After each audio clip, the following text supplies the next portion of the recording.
Okay, let's go ahead and get started.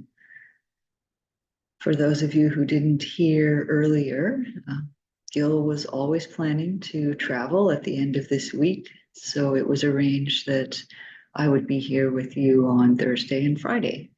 So very nice to see you all there, many familiar names, and welcome to anyone who's just joining. So for this meditation, I want to bring up an kind of an image. There's a book from the probably the 70s, and I don't remember the details of it. I think it's actually called Zoom, and I know Zoom has a whole different meaning now, but this was back in the 70s, and it starts out. It's a series, it's a picture book, and there's a picture on each page, and it starts out. I don't remember what the first picture is. Maybe it's a dog. And then on the next page, you see that the dog is sitting by a pool and there's some people there. And then on the next page, you see that actually that is a picture on a postcard that somebody is writing while sitting aboard a ship. And the next one, it goes back and back. And each time you see that what you saw and conceived as what the picture was actually just a little piece of something bigger going on. And as you can imagine, it goes back and back and back through this, so that we have to get the impression as the book goes along, oh, there's a lot more going on here than just this one little thing. And my understanding of what it is from the little context I have. So, this I think can be a valuable idea for meditation, also, kind of a valuable image to keep in mind is that each thing that's arising, it has some place, maybe in a bigger picture that we can't see completely. And it becomes less appealing once we go through a book like Zoom to decide whether something belongs or not, what its function is, whether it should or shouldn't be there. It's like we don't quite know that in the moment. So might as well let everything arise and be itself.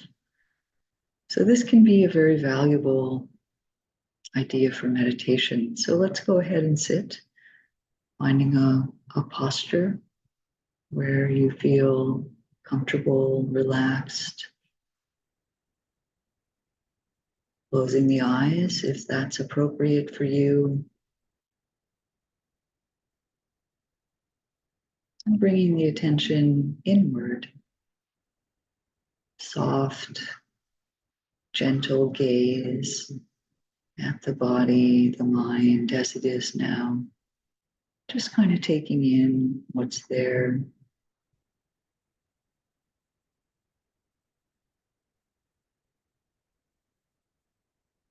Softening the body, inviting some ease in the shoulders, belly,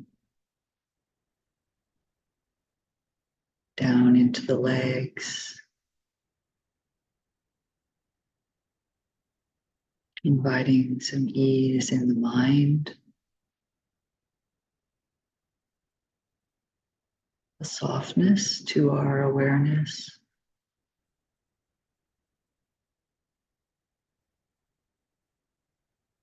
a sense of tranquility and protection of this time. We're here having a chance to sit just for now.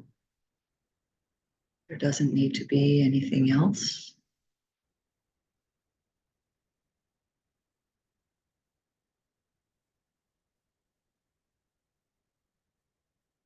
Maybe taking a couple of long, slow, deep breaths.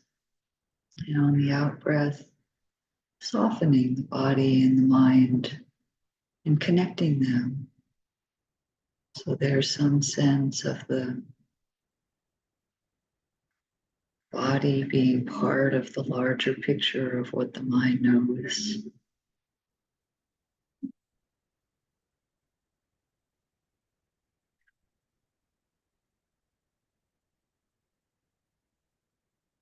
And letting the breath return to normal.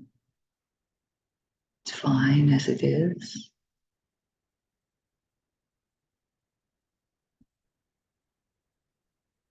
I'm beginning to notice the changing experience that the mind is naturally receiving. Sometimes it notices the body, maybe the contact points, or the breath, or something that feels uncomfortable in the body, or some energy. And sometimes it's aware of an emotion or a thought.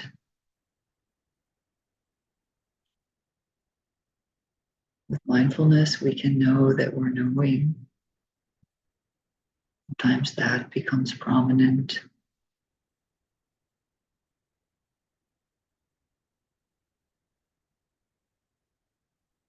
We might see if we can see these different arisings as part of some larger flow that we're not quite seeing all of, which is fine.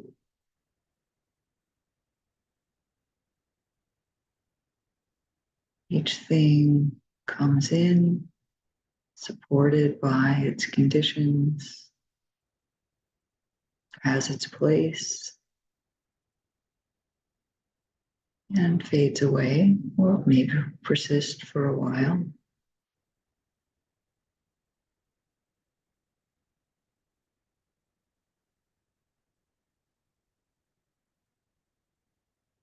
But bringing in this sense of, I might not have the whole picture, can support a relaxation in the mind to let everything arise and have its place. We can't really say that it doesn't belong. So why not relax?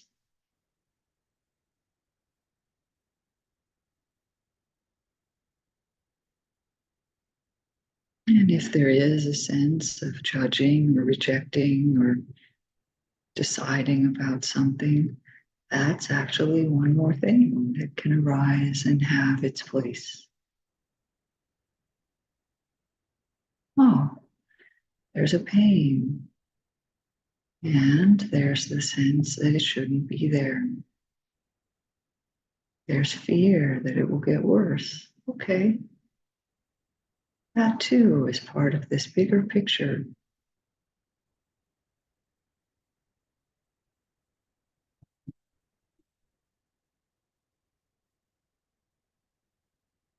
In this way, experience becomes free of our limitation of it through deciding what it is already. Can we rest with that?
we may notice that sometimes the mind grabs onto something in experience because it thinks it knows what it is and what it should be and how it can be changed.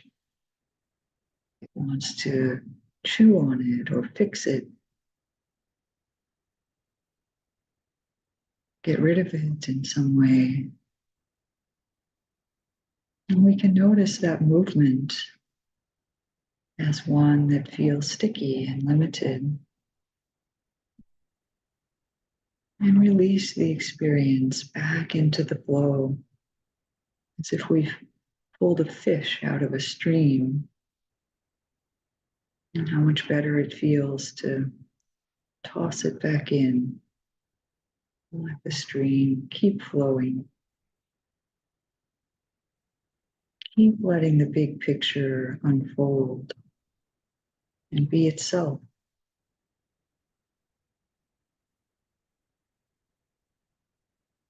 Free of us, in a sense.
Sometimes what arises is expected or agreeable.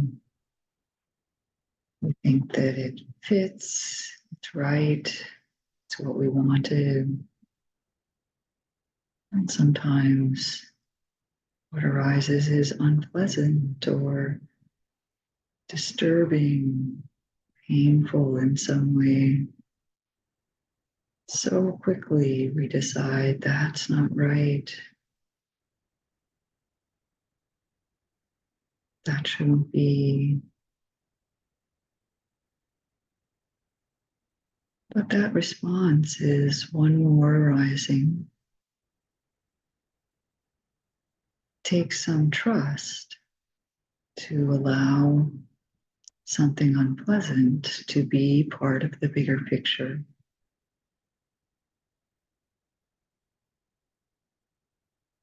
And yet, that's the invitation of a practice that sees things as they are.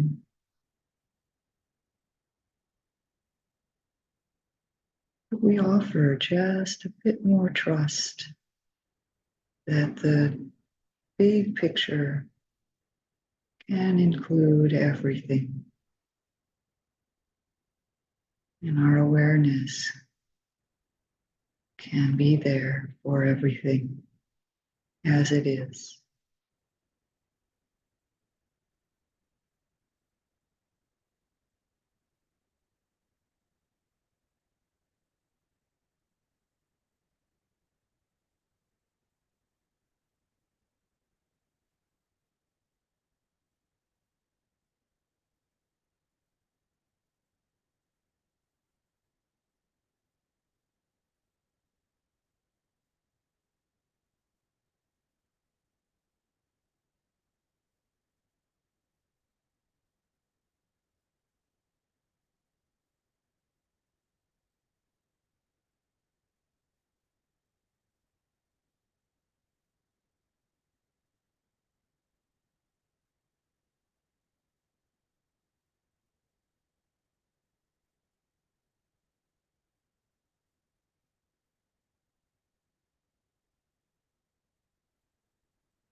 in the last few minutes of this meditation, perhaps taking a moment now to look back at yourself, at how it has been in this sit, to try to allow this bigger picture, this sense that we don't know everything.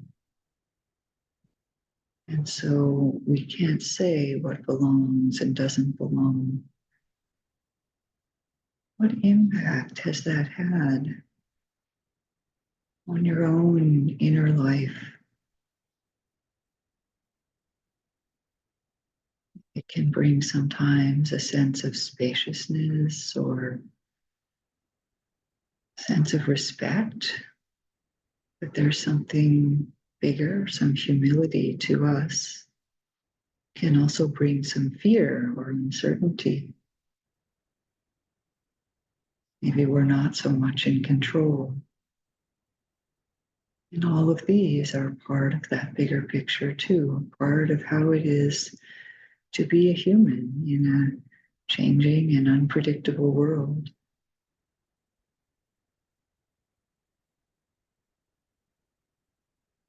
And maybe as you go out into the day or the evening,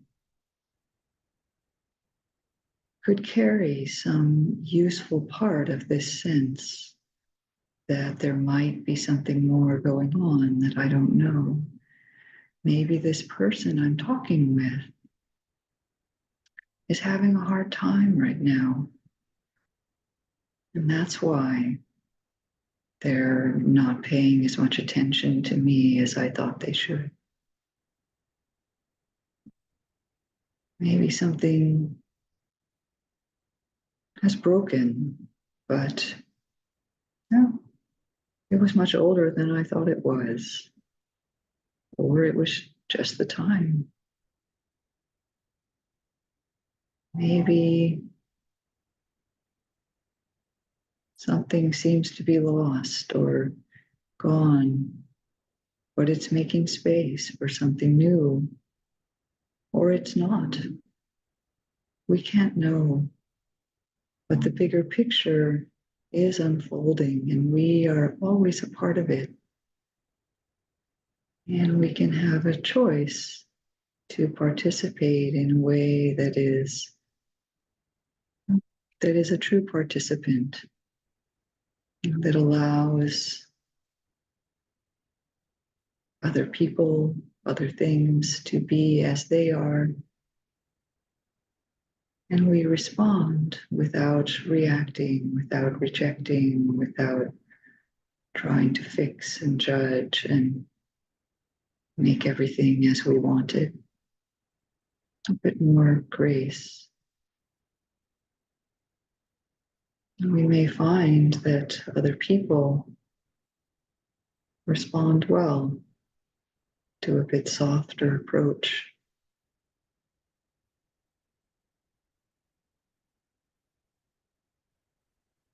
So may it be that each person can find their way to be in this bigger picture. May we give them the space to do so, including ourselves. May we each find the balance, the perspective, the peace that allows us to just calmly know what is unfolding and be a part of it.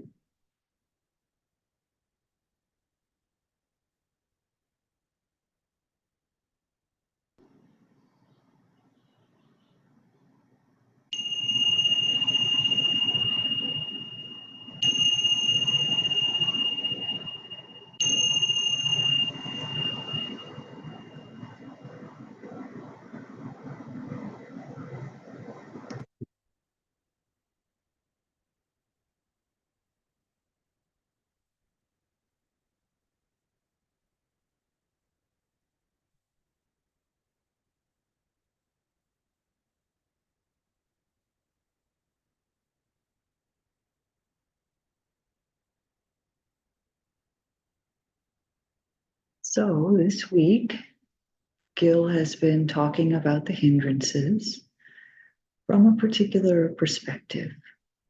And the framework is that the 5 hindrances are unwholesome strategies that the mind has adopted to handle the challenges of a human life.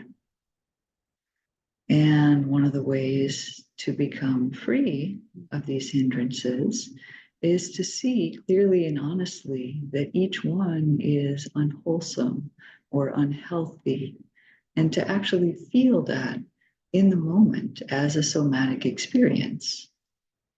And then in the calm knowing of that and the willingness to feel what is unhealthy about our mind's strategy, we reduce the stickiness of that hindrance and eventually learn to navigate life more freely without collapsing into these patterns. So we're going through them backwards because doing that highlights the fundamental issue is in the 5th hindrance, which is usually translated as doubt or uncertainty, but it more specifically means that we aren't clear on what is wholesome and what is unwholesome. So if we don't have that, we can't discern when the other hindrances are present. So that's kind of the root of it in this perspective that we're taking. The good news is that through mindfulness practice, we're strengthening that ability to discern. And if we keep paying attention to our experience, whatever it is, with this understanding that there are healthy ways to be with it and also unhealthy ones, and we want the healthy ones, then we'll enhance our ability to see clearly. So today we're moving on to traditionally the 2nd hindrance, which is called ill will. And this is about reacting to the challenges of life with hostility or rejection or pushing away, anger, blame, judgment, those kinds of reactions. And maybe it's good to start with understanding that not all instances of turning away, which is the literal meaning of averting or aversion, not all of those are unhealthy. There can be times when it's skillful for our well-being to say, no, not right now, or thank you, but we're not going to engage with that, or sometimes even stop. The hindrance is the ill will that comes along with that. It's kind of a negative regard of a person or a mind state or a situation, or even a wish for harm to come. And the underlying sense that that's bad, that's wrong, that shouldn't be, that is what covers over the mind's ability to be with the reality of experience. Remember that the hindrances are coverings. That's literally what the Pali word that's translated as hindrance means. So if we have this sense of that shouldn't be here, we can't quite connect with and engage with experience fully. The moment that we're experiencing may be very unpleasant. What's being known may be very unpleasant, but it is still unhealthy to attack that or to reject it with hostility. So one issue with ill will is that it gets tied in with other hindrances very easily. So it can pull in agitation or activation, the hindrance of restlessness and anxiety, these kinds of things. Ill will can also lead to sinking down into what Gil called rigidity or torpor or shutting down. If we're rejecting experience, we can slide into that. So it can easily be entangled with the other ones. So it's important that we get to know this quality of ill will that the mind often has, to really feel it in the body and feel actually the unwholesomeness of it. before our ill will has any impact on the situation or the person that we feel hostile toward, it has a damaging impact on us. There's an image in the suttas where the Buddha likens anger to grasping a stick, with the intention of attacking, but the stick is smeared with excrement. So before you have any impact outwardly, you have touched something really unclean. I think it's meant to point to a visceral feeling that we can have. And the trick is to feel the ill will itself and not just be caught up in what we're feeling averse to, because that's where the mind goes. It sees something that it doesn't like or that it feels is impacting us unpleasantly, and then it jumps on that. That's the thing that is wrong, needs to be gotten rid of or reacted to. And we don't quite turn and see what that feeling in us is. So, when we pick up the stick, we might feel powerful and righteous. And we might think that the stick is going to be effective in dispelling or hurting what we are angry about. And so there can actually be a pleasant feeling when we pick up that stick. There's a feeling of energy, power, strength that can come through ill will. It's a pleasant feeling, but it's not a wholesome, pleasant feeling, but it is pleasant. And if we tune only into that, we might miss the excrement. So another image that the Buddha gave for anger is that it has a honeyed tip and a poison root. So that points to the fact that anger comes from the root of hatred, the root of what's called dosa. So in a given moment of hostility, there might be both a pleasant component and an underlying feeling of dis-ease, the excrement part. So, what about the stress that arises in the moment of anger? When something is irritating us or we're feeling hostile, there is some kind of clenching or contraction or a distortion of the energy in our system. It can almost be nauseating in some cases if we really turn toward what's happening in us. So if we're careful with our mindfulness and we're willing to see and sense everything that's going on, we can feel this poison root. Another image given for ill will is that it's like a disease, a literal illness. And being caught in ill will, so identified with our anger or our aversion, is like being sick. We're not in balance, not in harmony, not with the flow of life. The text mentions specifically about not digesting well. I think this points toward one of the focuses of Indian medicine. But it's true, when we're sick, we don't digest our food very well, right? And when we go around with a negative and reactive way of being, we aren't nourished in our life. There is nourishing, beautiful food available around us, but it's like we don't benefit from it. So people who are habitually hostile could be said to be starving amid plenty. They've become unhealthy from the inside. So it's important to start to see this pattern operating in us, which means in the moment, in real time. We don't need to reflect abstractly. And this quality of calm knowing that we've been pointing to this week is so helpful. We can cultivate the calm knowing of two things. One is the object that we find repulsive or upsetting that triggers the ill will.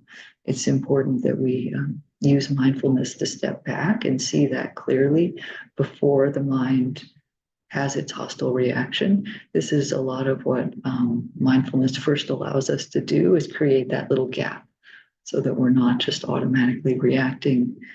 And then second, which is actually more important, is that we can learn to calmly know ill will itself as a hindrance. So it's not just about being more accepting of unpleasant objects or people or experiences and learn to tolerate them, although that's a good start. We also want to turn back and look at that reaction in the mind and see that ill will is simply a reaction that our poor, confused mind comes up with when it's trying to navigate a challenging world.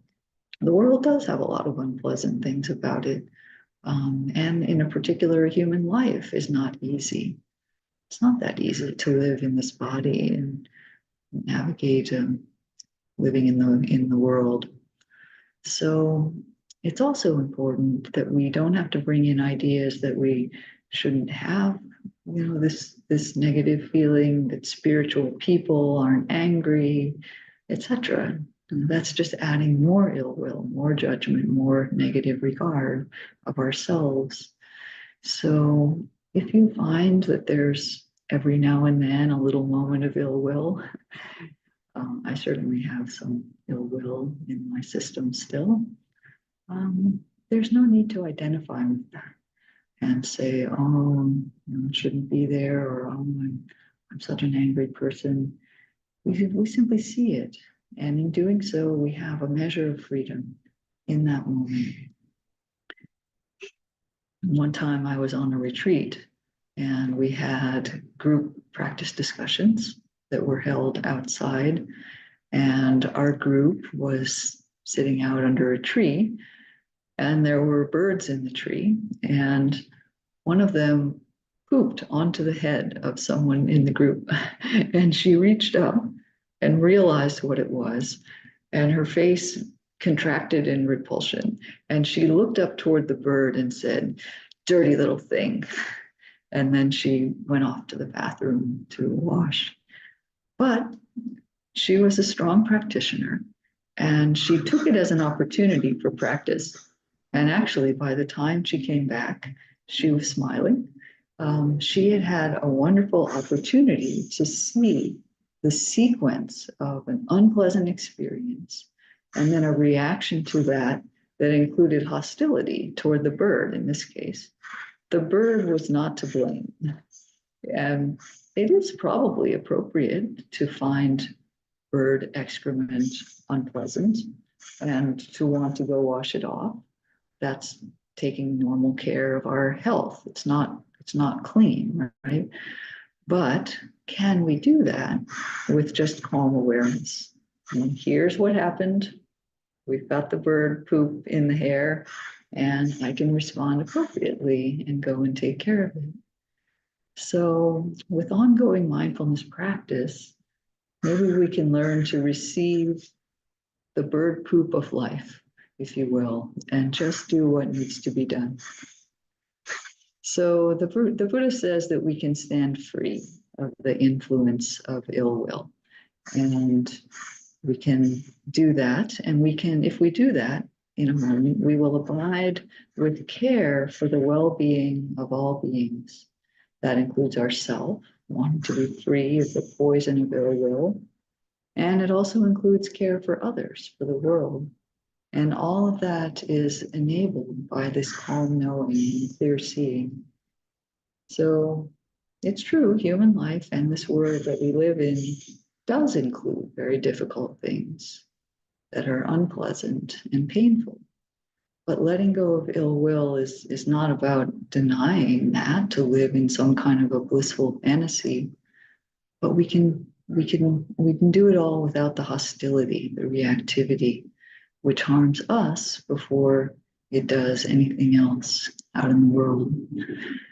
So I hope this gives some flavor of how we can learn to see and meet this reaction that we have of rejecting of ill will, and learn to include that as one more thing that's going on, so that we can, to use Gil's image from yesterday, we can ride our bicycle more freely, not always getting drawn in.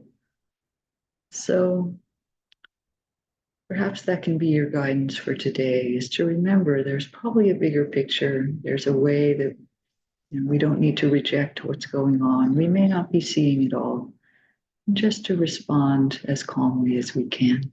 So thank you and be well.